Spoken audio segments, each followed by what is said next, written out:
Canada, the first international location right here in Vancouver at Waterfront Station. And since then, coffee in Vancouver has never been the same, I suppose you could argue. In a moment, we're going to speak with a local coffee shop owner. But first, here's a glimpse of the taste that Starbucks has left in the mouths of some Vancouverites. On the coast, Shayna Hugh visited one of the chain's downtown locations. Starbucks, for us anyway, is our getaway. This is our office. I'm the fire chief with the City of Vancouver, and Wade Beerlot is the deputy fire chief with the City of Vancouver. When we want to get away from the office, get where there's a lot of noise, a lot of people, but we're dealing with some very serious issues, we can, many times we get together here and with our different staff and have a conversation in an informal setting that's very pleasing. And so how often would you say you come here then for your meetings? I would say probably every other day, have a meeting with one of my staff here. I think Starbucks and similar coffee houses have replaced to some degree pubs.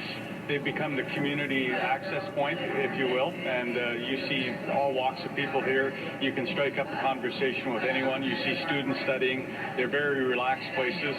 I think my grandparents would have rolled over in their grave, though, if they'd been told they would pay $5 plus for a coffee. I prefer Starbucks, you know, other brands or... And why? Why do you like Starbucks? Why? First of all, I like this kind of atmosphere. It's very comfortable to do something using laptop. They're very kind, they're friendly. It's really, a big point for me. That is just some of the coffee talk we heard at one Starbucks downtown location. Joining us now is Jordan Allen. Jordan has nothing to do with Starbucks. He's the co-owner of his family's coffee business, which has been around for decades, Continental Coffee on Commercial Drive. Good afternoon to you. Good afternoon. Thank you for being here. Thanks for having me. You have been roasting and serving coffee in Vancouver. Well, your family has, I guess, since, what, 1960? What? Yeah, it was the mid-60s, I guess. My grandfather originally came from Italy and was one of the first pioneers of the coffee industry here. And what was it like when you first got into the business I don't know, 20 years ago, 30 years ago? Yeah, yeah, it's been a while. It was the early 90s, and it was much different. There wasn't as many coffee bars as there is now, and definitely people did not go and, like that gentleman said, pay $5 for a coffee. It was coffee drinks in general was basically European marketplace. The average person didn't go out for a coffee. They would go out for a drink rather than a coffee. And who were your first customers then? It was the Europeans, the Italians, the Italian-based. My grandfather had a big following there, and it has now grown, obviously, much beyond that. And your grandfather, Theo Grippo, which is a name known up and down Commercial Drive for more than one thing. Yes, he was here for a while, and I think he left his legacy with us. What did you think would happen when Starbucks first entered into the coffee market here? As somebody who was already in the business and had a fairly devoted clientele, did you worry?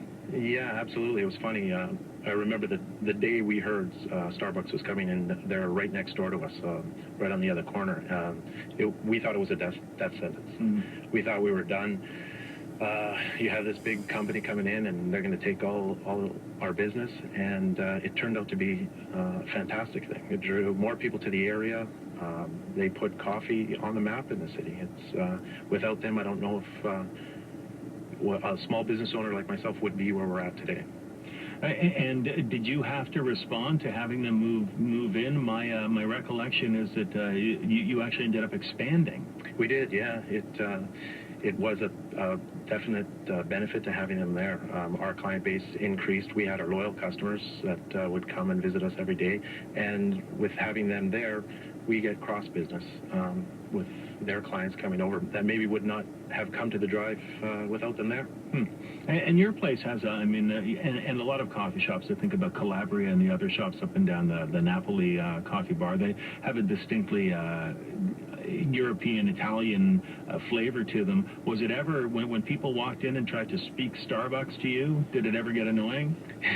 It actually did. At the beginning, it did get wearing, and but you know, it's part of their culture, and I speak Starbucks now as well. You know, it's just something that's kind of happened over the years, and you learn to accept it. They're a big company, and they're all over, and you're gonna get that. So it's not a big deal. We have our own lingo there, and we accept all lingo. Right? And has it changed? I mean, I guess customers have more of a knowledge of coffee now than they ever had before. Well, it's funny now. What I'm seeing in the coffee industry is from years ago is the consumer is very educated on their coffee, and they're willing to pay a little bit more to get quality. Years ago, it was maybe this new thing where people would just go out and have coffee. Now the consumer is very educated, and they're looking for a good quality product. But Starbucks has kind of set the pace with some of the coffee drinks that they have, and I'm making air quotes as I say that because, I mean, there's got to be some part of you that dies when you see a shot of espresso, covered in eggnog with whipped cream and caramel drizzled over it. Really. Well, it's funny. It's kind of, in the last few years, it's kind of going away from the traditional sense of coffee, and you're getting these drinks that are not even coffee based, but that's part of the market, and they're trying to increase their revenues by doing that, and that's just something that happens. There is some loss of that traditional based espresso drink, but it's all part of it, I guess. And what would your grandfather say about an iced caramel macchiato frappe? Yeah, he's definitely rolling over his grave. That's just a sin. That's just a sin. Have we peaked in the coffee business in Vancouver, do you think? I mean, is this as good as it's going to get? You know what's funny is, I think it was in '94, somebody asked me that, and I said, yeah, coffee has peaked.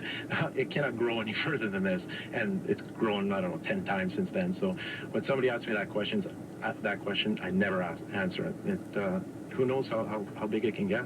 And in a world of Starbucks and all of the other chains, the Blends and Waves and JJ Beans, how is it that you guys have managed to hold on to the market share that you have? I believe we try to offer the best quality product for a good price, and we have very loyal customers, so which is, I think, how we survive the long term. It's a scene outside your place some days. Some days, yeah. Nice sunny summer day. It's pretty busy out there. So are you going to update your prediction then and say coffee hasn't peaked in the city, that we still have further to go? It's going to keep growing. It's going to keep growing. You hope. Yeah. Jordan, great to meet you. Thank you so much for coming in. Great. Thanks for having me. Appreciate you being here. Jordan Allen, co-owner of his family's coffee business, Continental Coffee on Commercial Drive. Been around for an awfully long time.